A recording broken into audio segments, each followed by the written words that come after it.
హిందూ మతంలో వైశాఖ మాసం పౌర్ణమికి ప్రత్యేక ప్రాముఖ్యత ఉంది. వైశాఖ మాసం పౌర్ణమి బుద్ధ పౌర్ణమి అని కూడా అంటారు.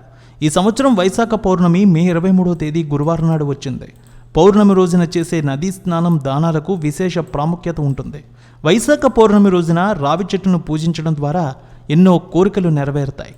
పురాణాల శాస్త్రాల ప్రకారం వైశాఖ పౌర్ణమి రోజున రావి చెట్టుని పూజించడం చాలా ఫలప్రదం.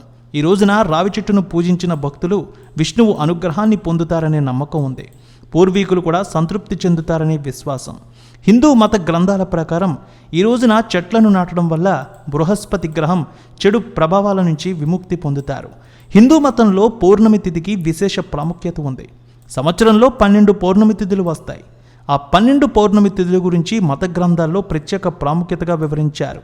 అయితే వైశాఖ మాసంలో శ్రీహరితో పాటు రావి చెట్టును కూడా పూజిస్తారు. ఎందుకంటే శ్రీహరి రావి చెట్టుపై నివసిస్తాడనే విశ్వాసం ఉంది. వైశాఖ పౌర్ణమి చాలా పవిత్రమైనదిగా పరిగణిస్తారు. రావి చెట్టును పూజించడం వల్ల కలిగే ప్రయోజనాలు ఏంటో చూద్దాం. ఈ పౌర్ణమి రోజున రావి చెట్టును పూజించడం ద్వారా శని, బృహస్పతి, ఇతర గ్రహాలు కూడా జాతకంలో శుభ ఫలితాలు ఇవ్వడం ప్రారంభిస్తాయనే మత విశ్వాసం కూడా ఉంది. ఇక ముక్కోటి దేవతలు బ్రహ్మ, విష్ణు, మహేశ్వరుడు రావి చెట్టులో నివసిస్తారు. తెల్లవారుజామున నిద్రలేచి రావి చెట్టుకు నీరు సమర్పించి దీపారాధన చేయడం వల్ల ముక్కోటి దేవతల అనుగ్రహం మనకు కలుగుతుంది. రావి చెట్టుకు నీళ్లలో పాలు, నల్ల నువ్వులు కలిపి నైవేద్యంగా పెట్టడం ద్వారా పూర్వీకులు సంతృప్తి చెంది వారి అనుగ్రహం పొందుతారు. పూర్వీకులు కూడా ఈ చెట్టుపై ఉదయాన్నే నివసిస్తారనే ప్రతీతి కూడా ఉంది. సూర్యోదయం తర్వాత లక్ష్మీదేవి నివసిస్తుంది కనుక సూర్యోదయం తర్వాత రావి చెట్టును పూజించడం వల్ల కుటుంబంలో ఆనందం, శ్రేయస్సు కూడా మెండుగా లభిస్తుంది. వైశాఖ పౌర్ణమి రోజున శుభకార్యాలు చేస్తారు.